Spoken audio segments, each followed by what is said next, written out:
Eduardo. Es que no me acordaba de la charla.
Okay guys, welcome to our first event, our first conference, or our first lecture. I don't know what name to put on it yet, but welcome everyone and thank you for, thanks to you all for coming. It's a pleasure to see this many.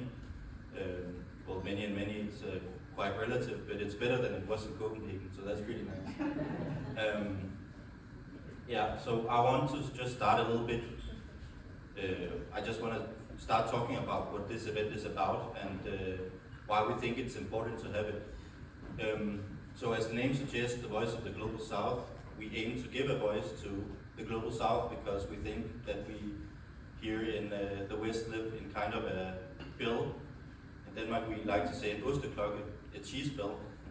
So that's why we think it's important to spread knowledge, to spread some perspectives that we might not see here in Denmark or otherwise in other European or Western countries.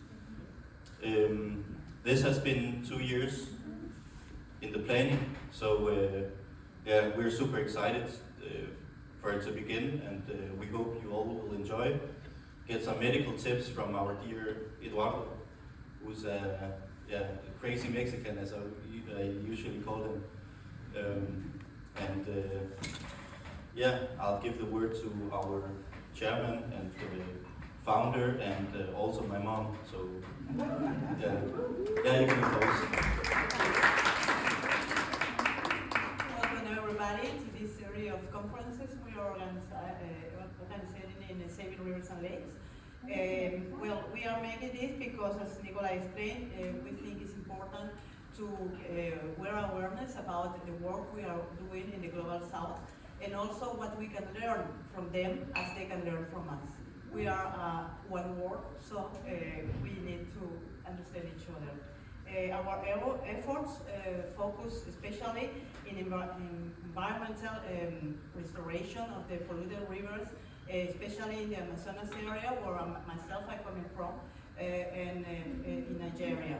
We are working as well to support researchers as Eduardo that research the medical plants in the communities, in the indigenous communities in Mexico, and see what we can learn from them.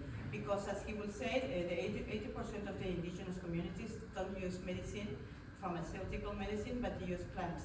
So this is our effort to link the Global South with the Global North to see how we together we can find a solution and make this world a little bit longer to live. So welcome Eduardo, and please an applause to him. Thank you.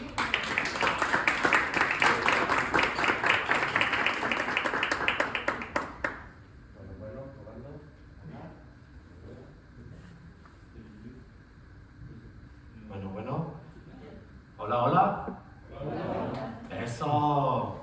¿Cómo están? Bienvenidos. Welcome. Class of class. Or welcome. Now you understand me, right? I need to learn Danish. So, hi everybody. Welcome to Ancestral Roots presentation.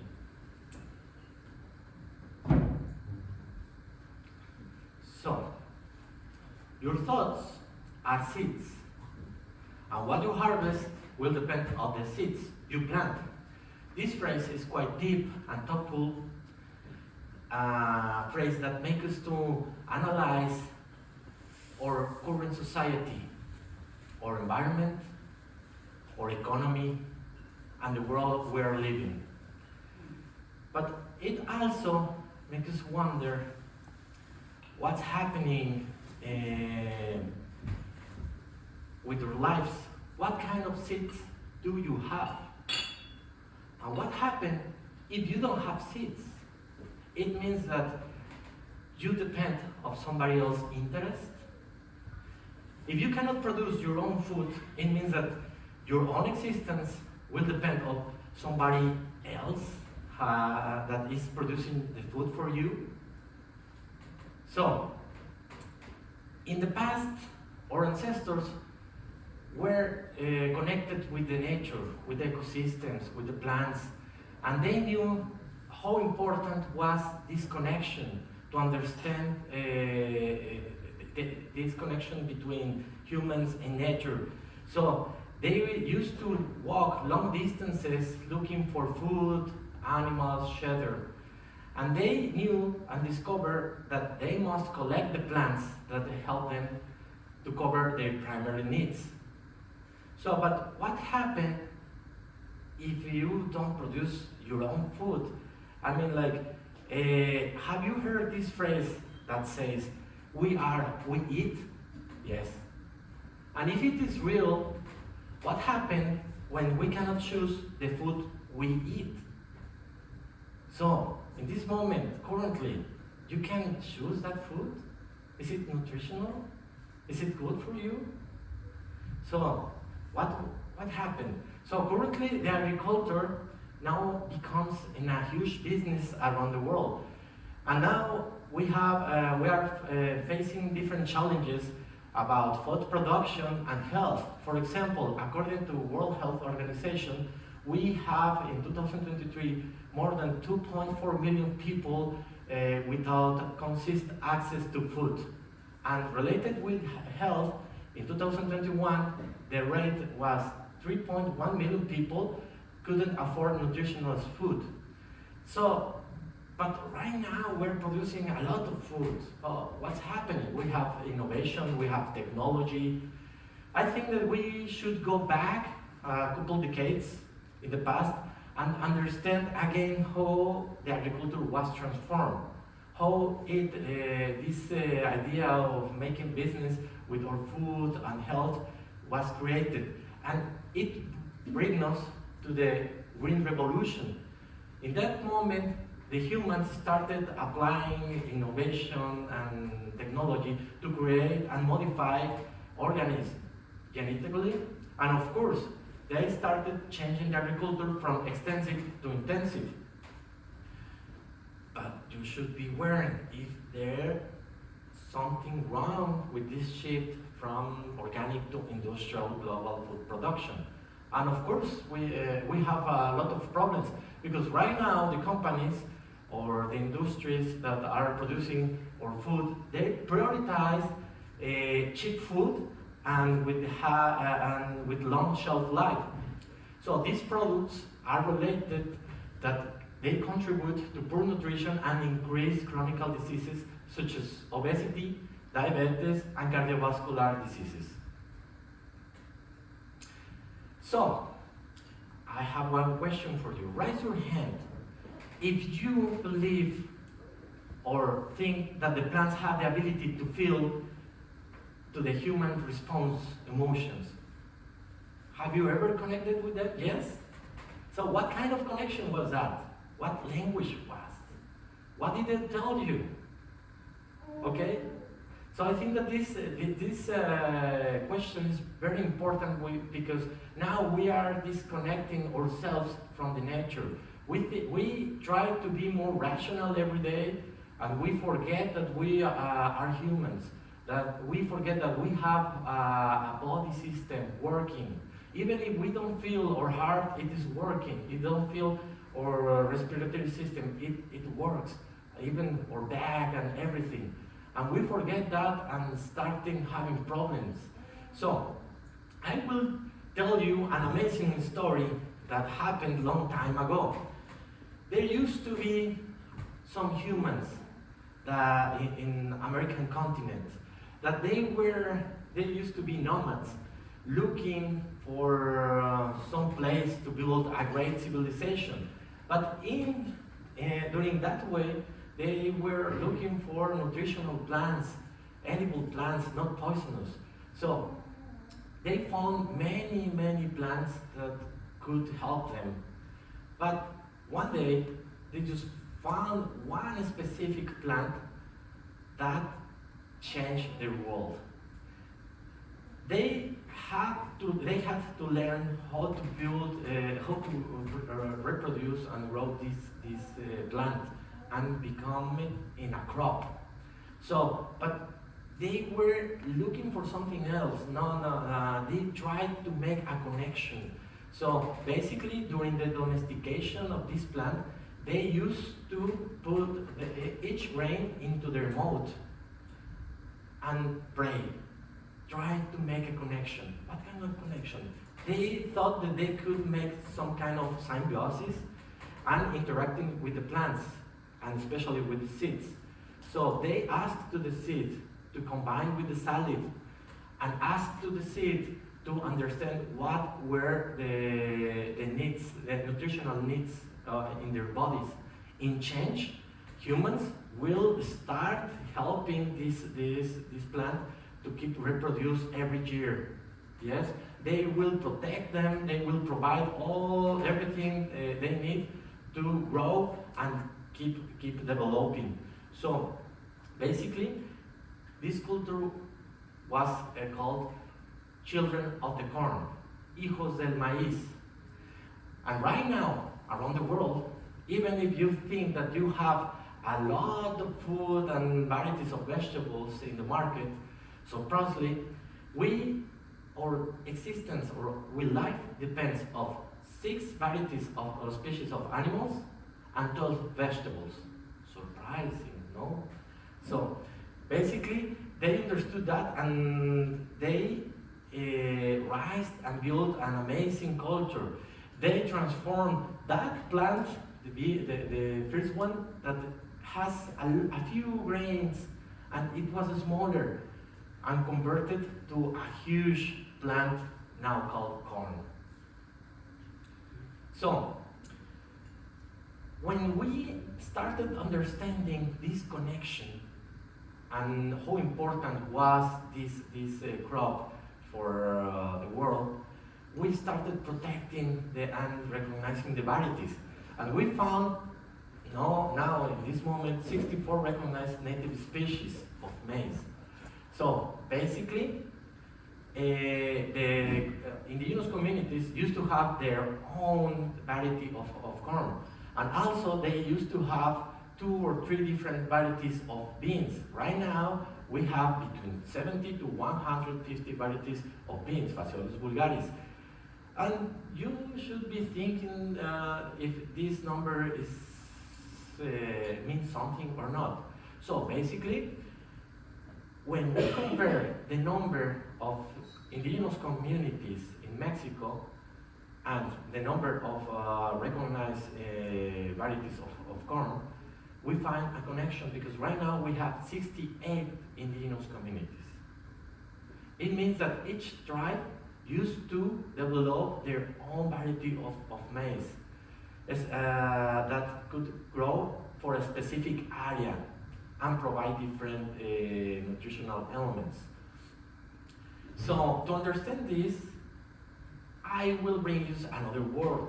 This word is cosmovision. If you translate this word to English, it will say something like worldview. But worldview doesn't mean the perspective that the indigenous have. Cosmovision is more related about the understanding between humans, earth, stars, universe, and nature. It goes beyond. This is more about spirit, and this is more about our connections with everything. So, for understanding what I am talking about, I think that you should forget how you have learned in your life, because right now the society has built different walls that don't allow us to understand more different ideas and perspective of lives. Yes? So, before going further, I have another story. I hope you love the stories. So basically, not long a time ago, there used to be a guy who frequently gets sick many times per year. And his mom, a woman, 38 years old, she was working in the Institute of Mexican Health during more than 30 years. But she used to provide all the medicaments for their children. She had 3 children. So she reached a point, just because she was meeting a lot of people sick, going to treat their disorders, and she understood that she needed to try the ailments and illnesses in different way. So because of that, some of her friends told her to try with another kind of specialist. So basically, that guy is swinging, as if you didn't realize that. So she took me to this specialist nearby. Like we drove like 2 hours away from my home city, and we met Carlos. Carlos was a specialist of traditional medicine, but I didn't know him. Even when I went with my mom, I didn't go with her. I was like, oh, like I will receive just like medicaments, another omeprazole or something like that, and then it's gone. It's wasting our time and money. But my mom, we need to try. I didn't know anything about him. So once we arrived, my mom knocked the door. So Carlos went out and said, okay, come in. Who I'm going to check?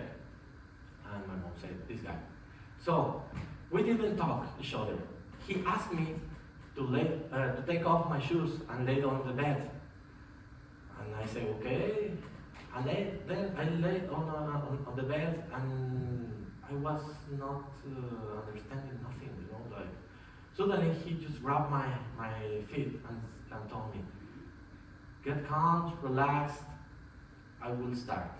And he started moving my feet from one side to another side. I felt weird, like somebody touching my feet. And then he usually stopped and took some notes. After 25 minutes, he said, okay, I'm done. Let's go to talk.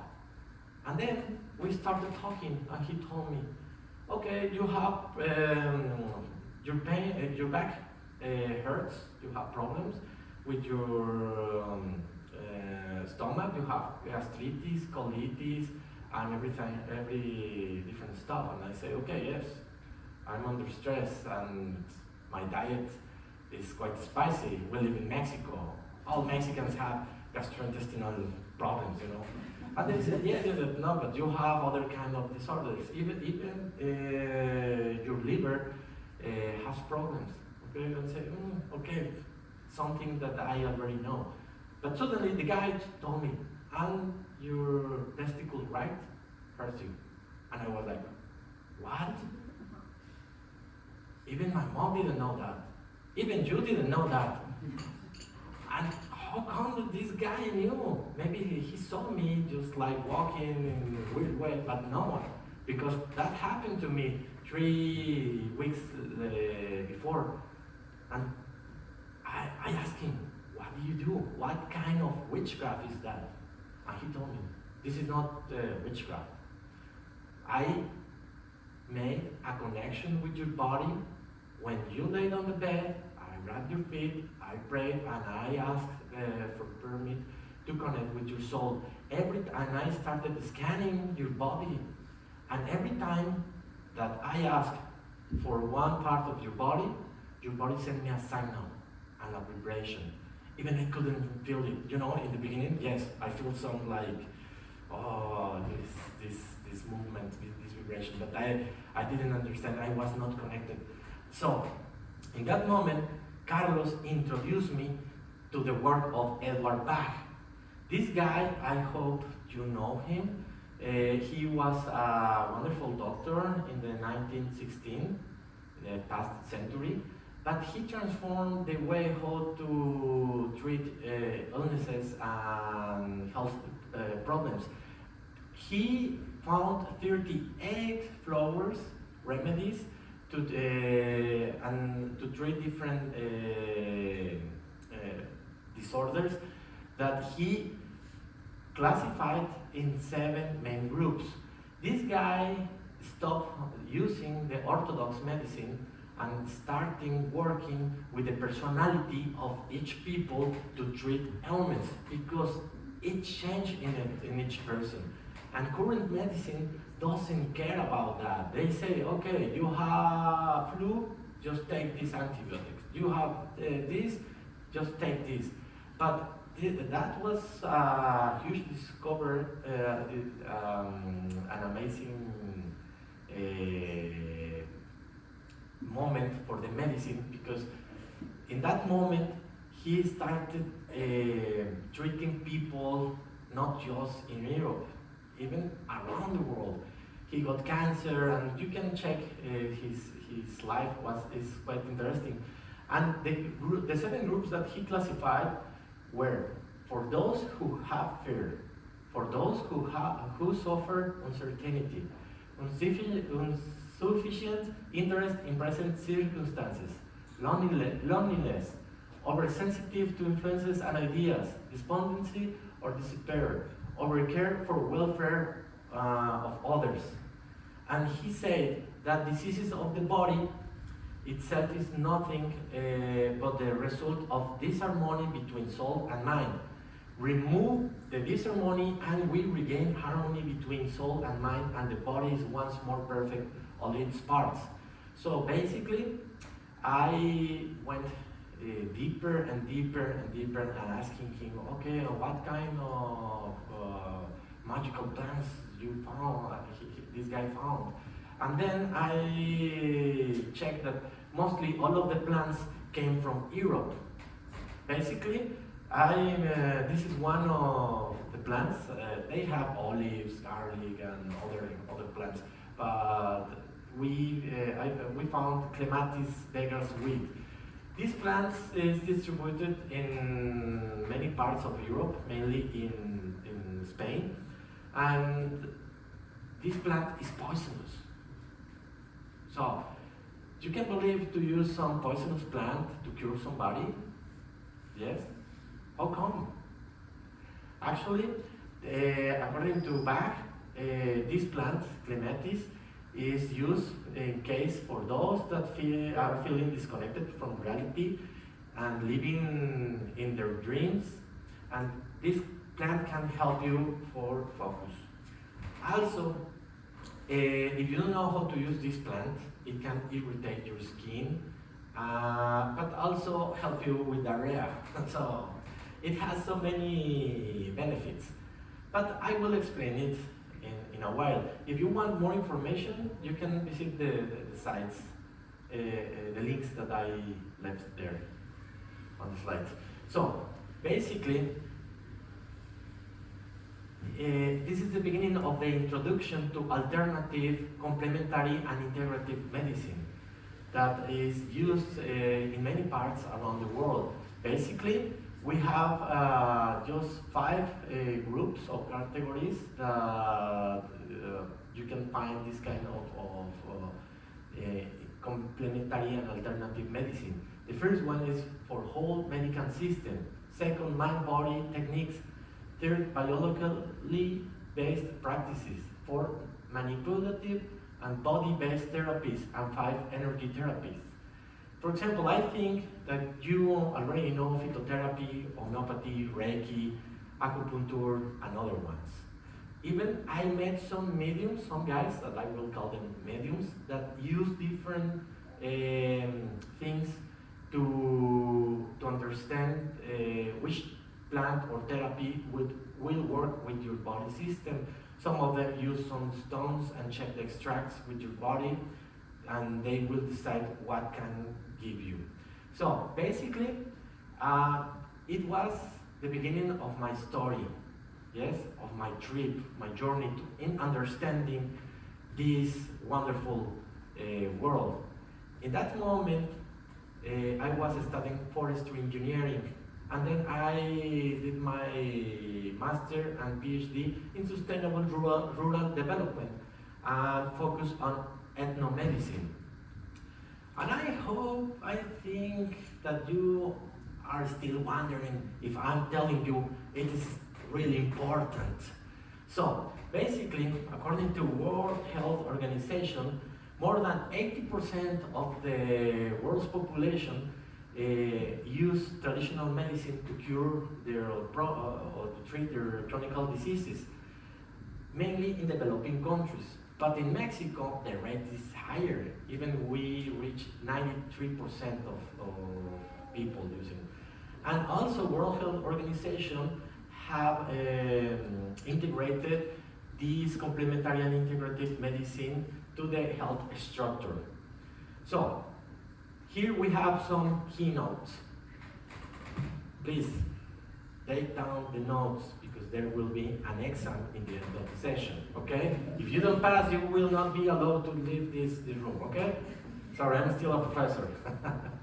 So basically, according to Royal Botanic Garden, Kew in London, says that the world's flora is incredibly diverse, and we estimate that we have 390,000 different species, and the extinction rates is increasing every year, but it goes fast. Now we have 40% of plant species are in danger.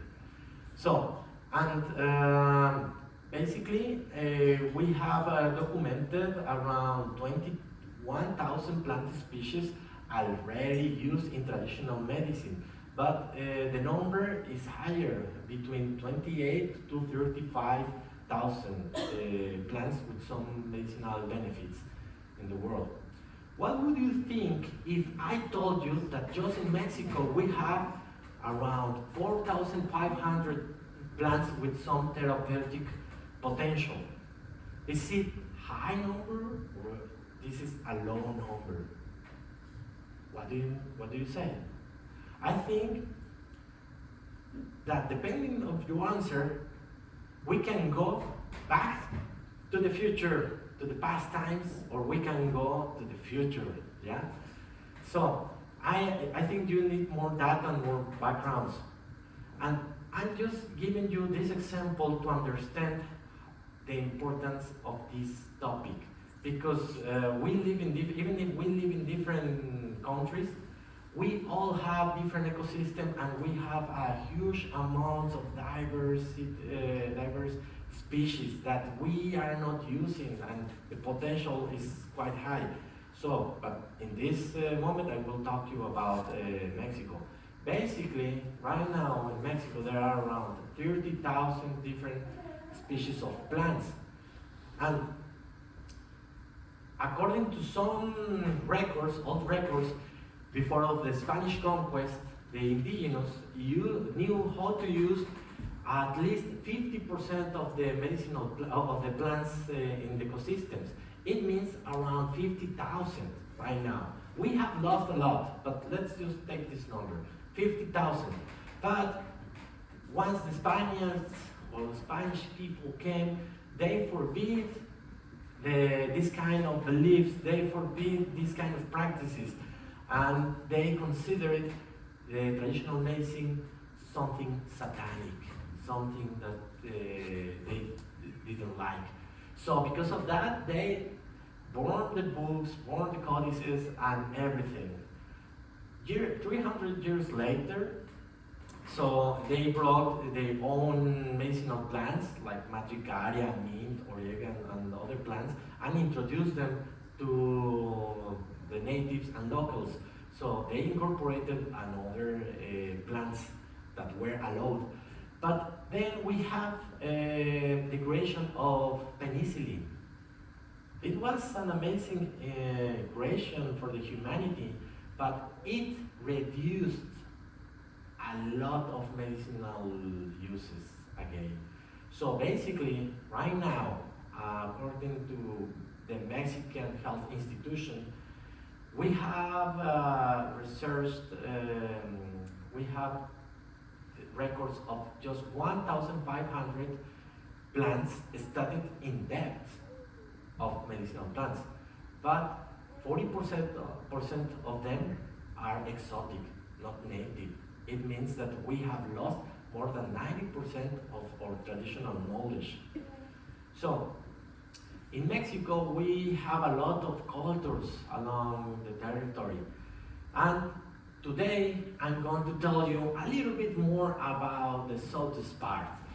In the place where the Mayas used to live, but also, besides Mayas, we also had Olmecas, we have Zapotecas, Totonacas, Toltecas, Teotihuacanos, and other ones.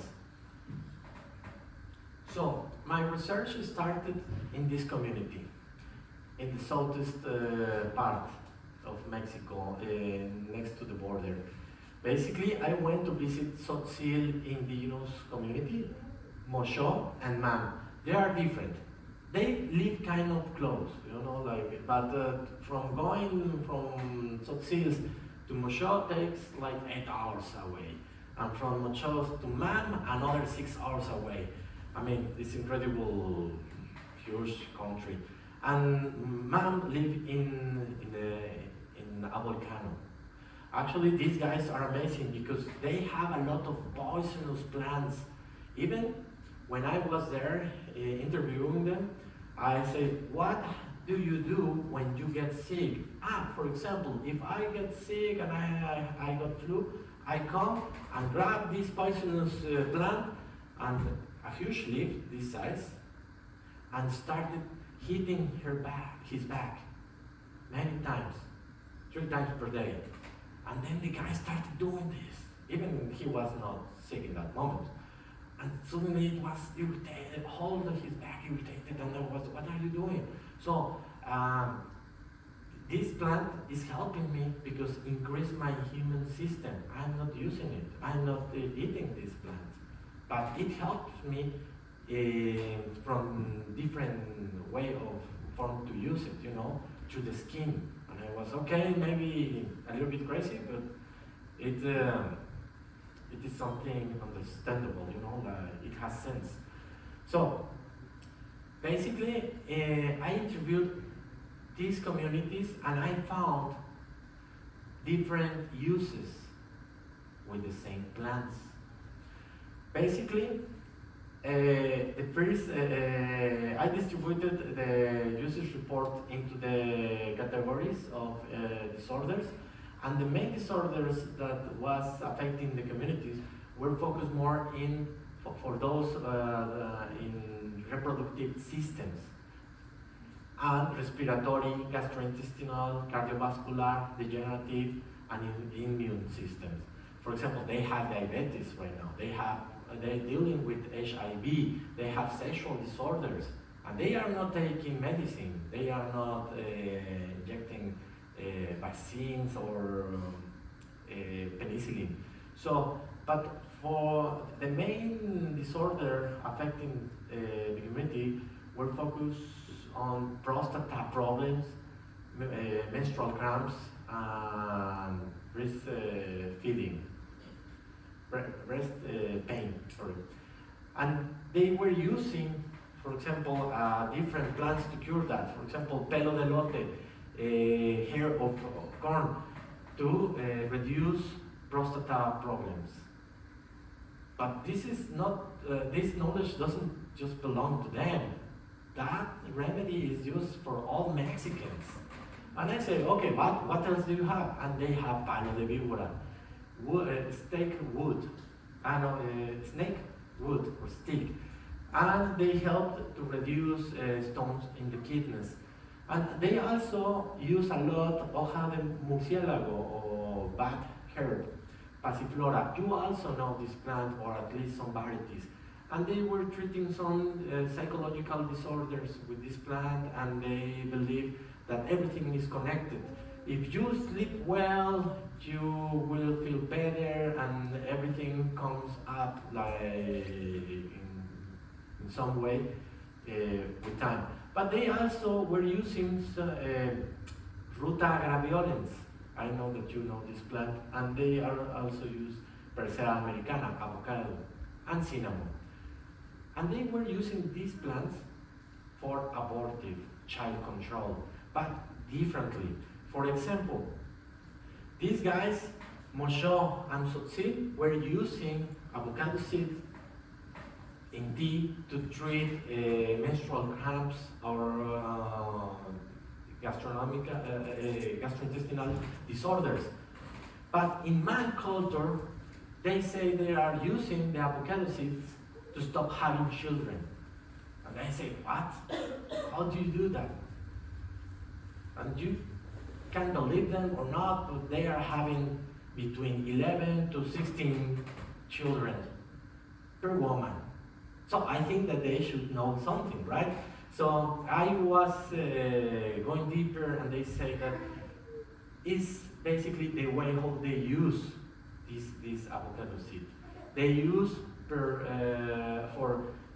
4 months to 6 months during the mornings, eating a tea. And I say, but come on, if they are drinking and using this herbal remedy, why the other indigenous are not affected? They don't, the avocado seed don't stop them to have more children.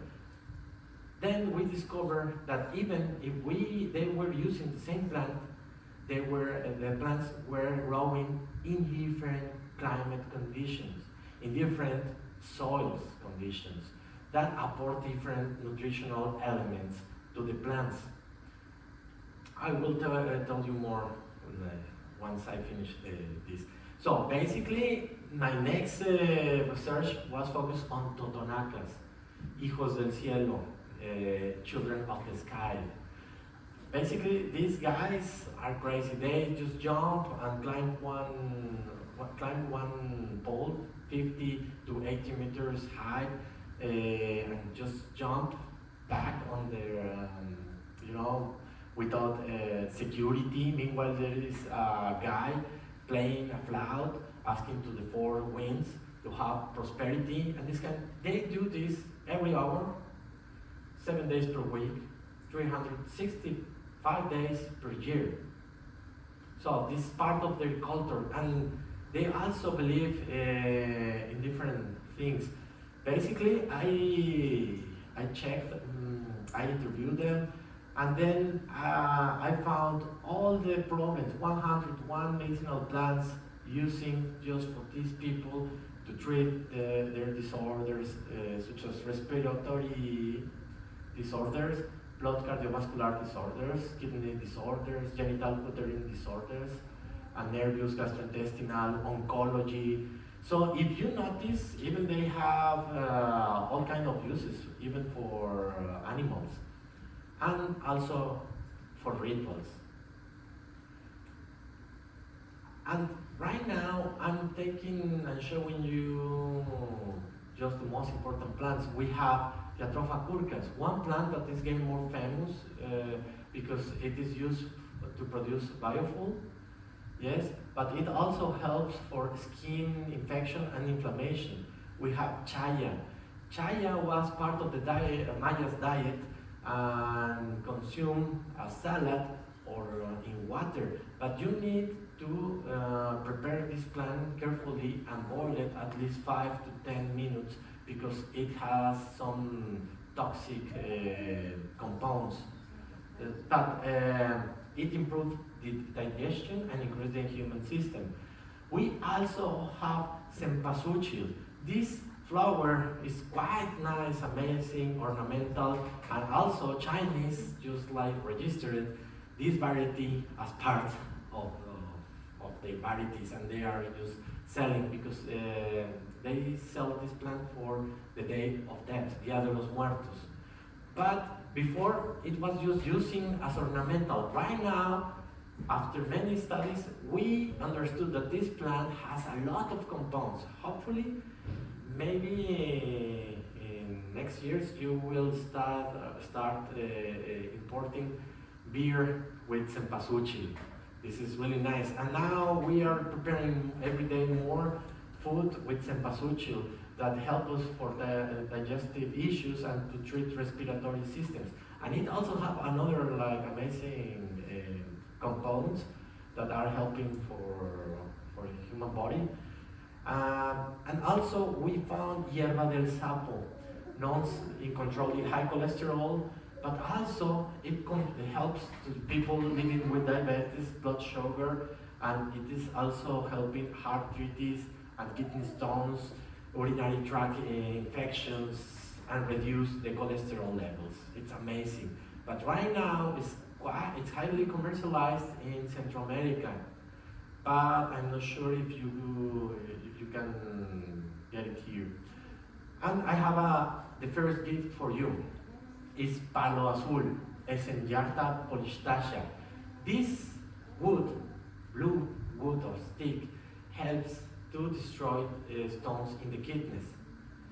Maybe you will be afraid, as my hosts were afraid in the beginning, because you drop this wood, the piece of wood, into the water, normal water, yes, and leave it for 8 hours during the night. The next day will be colorful and painted in brown and blue, and you will see an amazing blue color like coming from this water. And you must use it like normal water during the day, and once it is finished, you just pour more water, and the next day do it again for 2 to 3 weeks, and then stop using it, the same piece of wood, and you need to stop for 1 week or 10 days at least, and start drinking again. Believe me, I use it because I had that problems. It is because of the water. It's quite old, or they have calcium, and Mexicans have a lot of problems with that. So that wood stick is over there. Take one part and try it. And after two weeks, you will start feeling like something burning when you pee. Don't be worried. That is the stones destroyed, coming out like sand, small pieces of sand, and then your kidneys will be well again. So basically, Totonacos, the best plant of Totonacos was Tres Hojitas, Hamelia patterns. This plant was amazing to treat anemia, blood circulation, breastfeeding, cancer, colitis, diabetes, gastritis, high pressure, menstruation, respiratory system, skin problems, chickenpox, fungus, ulcers, wounds, debts. No, I'm joking, debts no. It helps for everything, and you should be asking, what's the price? It's costless.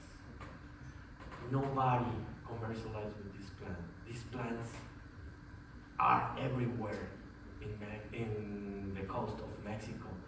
And this plant, let me show you, is this one, Tres Hojitas. It's very nice. It's commonly known as firebush, and helps for everything because it has some flavonoids such as quercetin, camphorol, and myrcene, and also have some alkaloids and coumarins that are anticoagulant, anti-inflammatory, antimicrobial compounds that help you. So, going deeper in this research, I found that all indigenous and rural communities in South America use these plants for everything. And they just go outside, grab a part or some branch, and use it. Unbelievable. And they don't have cost. You cannot buy it because it's for everybody. So, 1 second. I'm sorry, I jumped this, right? Okay. Right now, I'm working with purépechas. This community is amazing. Lives in the mountains, from low mountains to the highlands, and the most similar community or ethnicity to be compared, this indigenous people comes from Andinos, from Peru. So they were going they were traveling and building different communities in whole Mexico, but now they are located in Michoacan. And once I went with them, I discovered another things. Satureja macrosperma. But if you are so clever and intelligent, you realize that I don't have elements categories here. Because once I went with them, I interviewed them. What are your health problems? What do you mean? Yeah, you have diabetes? No. Blood pressure? No. Cholesterol? No. We don't have this. It is like amazing. Of course, they have some kind of problems, but they don't consider them like something chronic. They don't think that they are not affected. So because of their diet, their culture, and the main plant, after doing my research, I found this plant that was not in the records of the plants I found. And then I asked them, why didn't you tell me about this plant? Oh, because this is religious one. This is forbidden for you to come and collect it, because this is endangered and extinction. So now it's forbidden, and it's a law for just a couple of them to go and collect after the rainy season, not during the other seasons of the year. So basically this plant is quite useful. They eat it in tea and or in tortilla or in atole. Those are some kind of beverage. But this plant is aphrodisiac. It also helps them to increase their immune system, and it is used for everybody, every day along the year. So they are very respectful of this plant, and we are right now making the compound profile of the secondary metabolites of these plants, because each plant help you, but you need to know when you should cut it off and when the compounds or nutriments will be high in the plant. It will not be during the spring, because the plant is growing, it's just taking energy. You need to harvest them when they are about to produce the seed or even the flower, because the plant will have all the compounds and nutriments to produce the next generation. So, but I talk about medicinal plants to solve different health problems and everything, but I think that you want to learn more about the spiritual ones, right?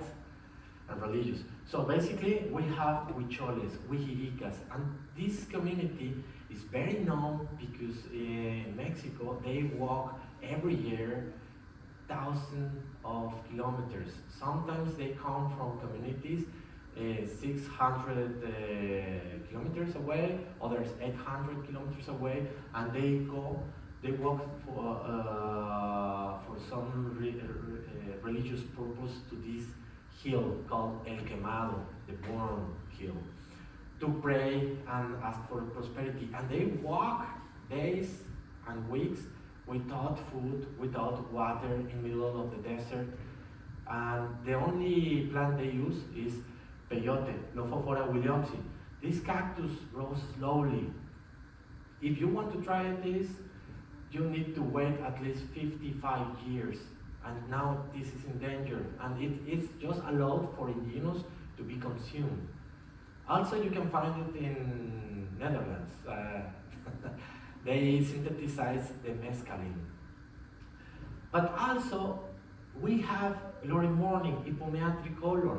I think that you already know this plant. This plant is poisonous as well, even for the cattle and animals. But the remedy or the way to use this plant that produce LSA, like LSD, is through the seeds, mashing the seeds. You need between 300 to 500 seeds, and make use to increase your creativity and connect with yourself. It's really nice. We also have Salvia divinorum. Salvia divinorum, it's a variety or the cousin of Salvia officinalis. I think that you already know or have seen in the teas or some pills coming from China. It's one of the most powerful plants, but this plant is used for more psychedelic things, and even this plant is stronger than the cannabis. And talking about strong plants, we also have Floripondio and Toloache. These plants produce different compounds, are toxic. But doctors knew about that and started synthesizing different elements like ketamine, anesthesia.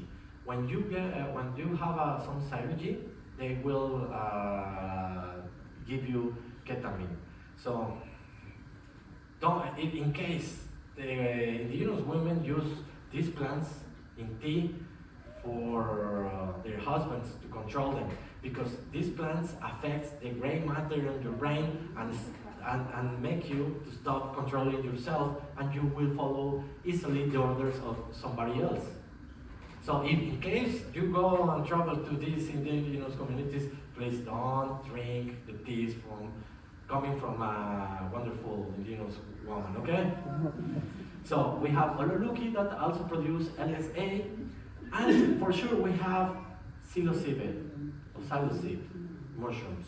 Right now, these kind of plants become something ecotouristic. Now, every day there are more people coming to treat their souls, because if you remember, everything is related. Of course, we want to have fun of the plants, but we need to be respectful and know and understand how we should use them. So basically, did you know that in each region there is a specialist guy who will tell you the knowledge, and also for each plant we have a spiritual guide for cannabis, we have a shaman or a spiritual guide for mushrooms, for peyote, we have for ayahuasca. So we need to understand that each plant is totally different. Even each plant can have more than 30 remedies, but it depends how you use it, what part of the plant you are taking, and how you are transforming. In the hierarchy of the health indigenous system, we have the first level, that is the bone fixer. The guys, if you get injured, rock your bone, he will fix it with some plants, and he used a specific plants to treat bones and injuries, just that. The second is the midwife. The midwife will help in delivering kids in all the problems we talk already, that respiratory, gastrointestinal, urine system, and everything. Okay, they know the knowledge, and it depends on each culture is how they choose the midwife. Sometimes it jumps from one generation, the first generation, to the third generation. It means that if the midwife have 15 children, they will not have the call, el llamado. It will be until the third generation, and it will come with just one person. And sometimes in other cultures, the midwife will learn about the family or depending of it depends on the culture. And we have the shaman, the spiritual guy. This guy is quite fantastic and interesting, because I was thinking to go with this guy to solve all the problems, but this guy works with your spirit, with your soul, with our personality and emotions. What does it mean? For example, they have some weird ailments like mal de ojo, bad eye, that says that the jealousy of somebody else can be transmitted to you, even if you didn't notice that. You know, so they will help you to clean your soul and don't receive this kind of energy. Okay, it sounds a little bit weird, but it exists. And the other is susto, fears.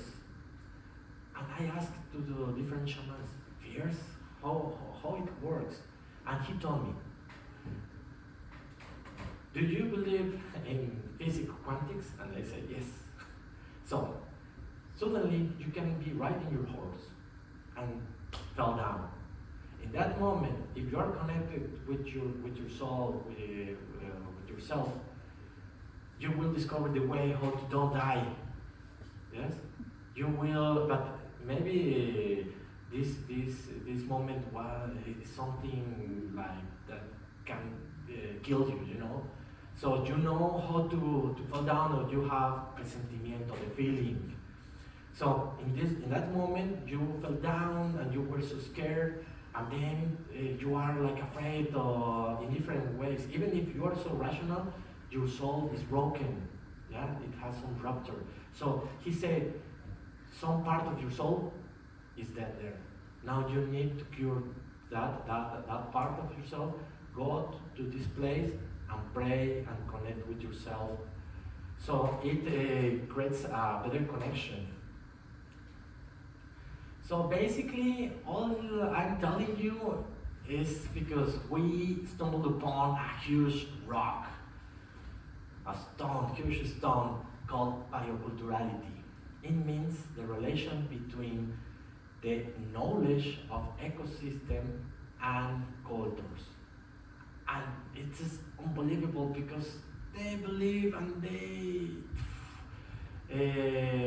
you cannot say that you just know one plant because in some parts they are using for gastrointestinal and the other, the same plant use it for respiratory. So I asked to these guys, to the shamans, what is the most important thing to cure some disorder, some problem? Is the plant and everything related with the plant comes from and everything? The ailment, sickness, disorder, health problem, or the person? And he told me, the person.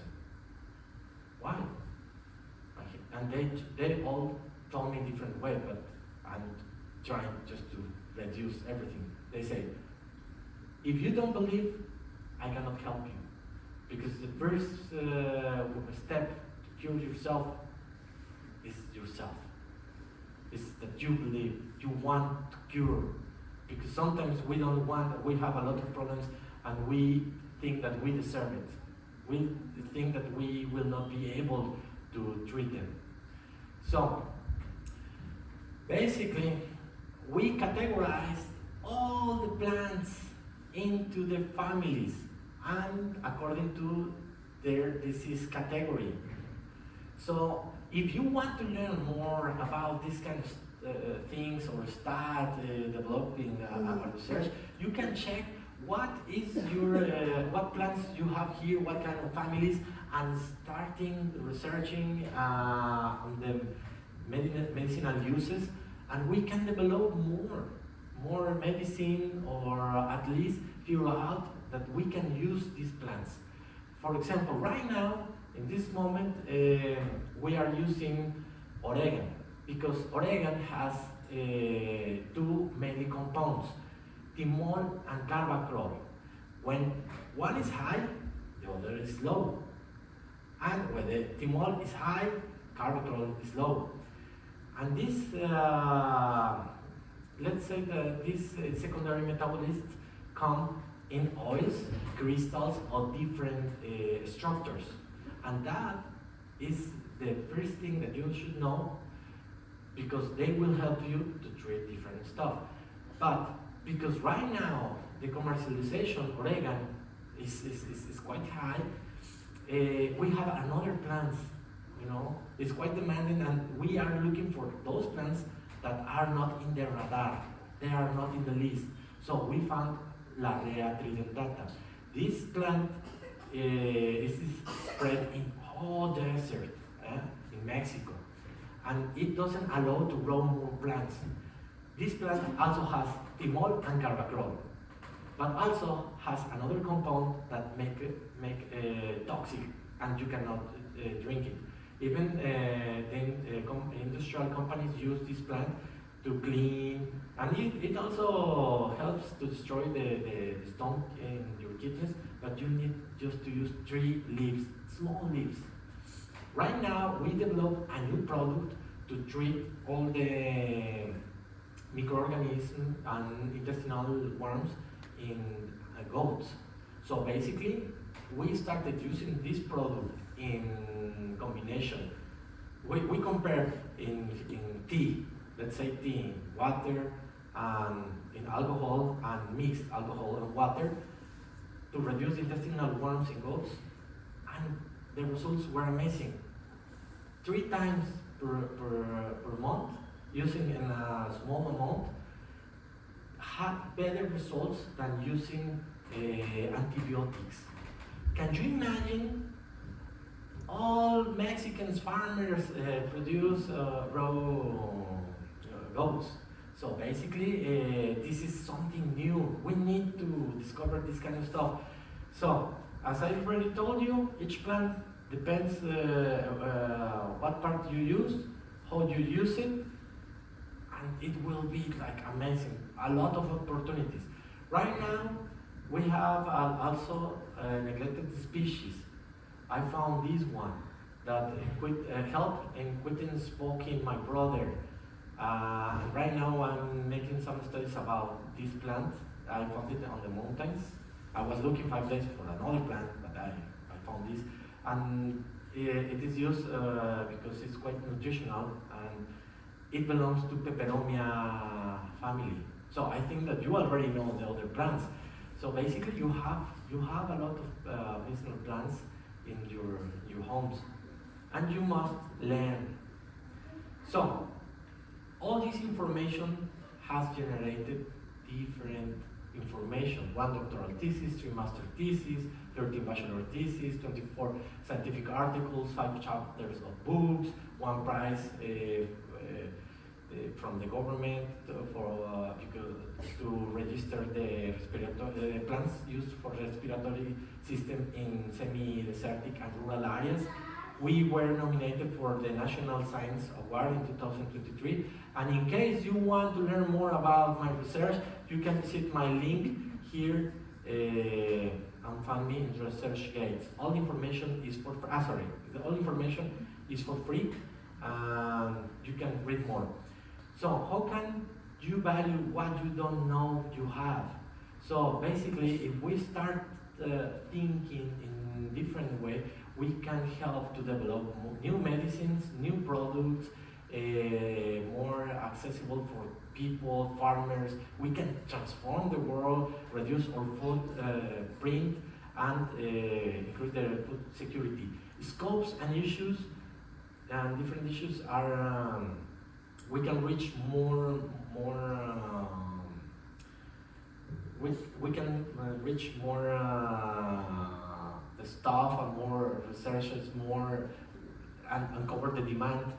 And as my previous old friend Paracelsus Oppenheimer says from the 16th century, he said that everything is poison and nothing is poison.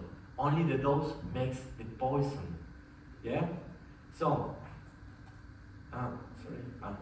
so your thoughts are seeds. and what you harvest will depend on the seeds you plant. Now, tell me, what seeds you have and what you hope to harvest. Thank you so much for coming here. I will leave you my information. You can add me on Facebook or write me an email, or there is my WhatsApp number. And I'm so happy for this opportunity. Thanks.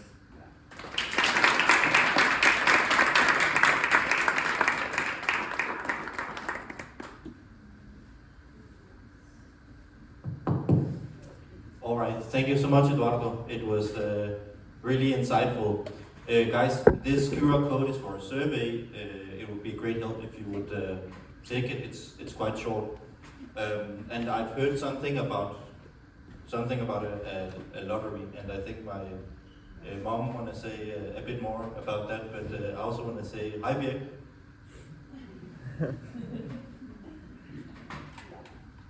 First of all, thank you everybody for supporting us, and any ideas you can just write us as well, Saving Rivers and Lakes, and we will very happy answer you. You also are invited to support us as volunteers or be part of our organization. You will be very welcome. And I will say something now. If you write your name in the brochures we have there, before you go in, before you leave in, we have a little lottery, so you can earn 300 crowns for Aarhus City. That is also supporting us. So just write your name, and we will put it. And please take some tea, coffee, cake. There is also some ants you can try. It's chili, and there is grasshoppers. Yeah, grasshoppers down there. And then there is this palo azul. He was. You can just take it one or two or whatever you want. So we will tell you about our next lectures in our Facebook and our Instagram. So thank you for coming. I will say something in Danish and Spanish. Tak for alle sammen for at I kommer og støtter os. Vi er rigtig glade for at se jer, og vi håber vi kan se jer igen. Gracias a todos por venir a acompañarnos. Tenemos una lotería que pueden poner su nombre y la sacamos después.